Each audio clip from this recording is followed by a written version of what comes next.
ruhát, rejtem az őzet, rejtem a rókát, rejtem a fészket, benne a pintyet, patakot, kérget, kavicsot, kincset.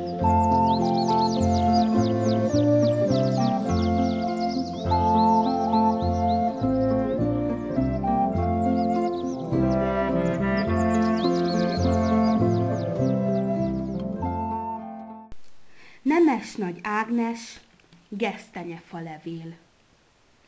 Találtam egy falevelet, gesztenyefa levelét, mintha megtaláltam volna egy óriás tenyerét.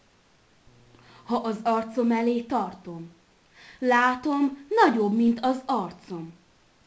Ha a fejem fölé teszem, látom, nagyobb, mint a fejem. Hogyha eső cseperegne, nem bánnám, hogy csepereg.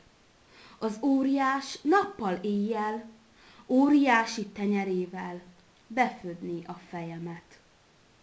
Mindentudó katicák vagyunk, az erdőben járva mindig sok a dolgunk. Ha kíváncsi vagy jó öreg vadgesztenyefánkra, gyere el Zámolyra, a mi kis falucskánkba!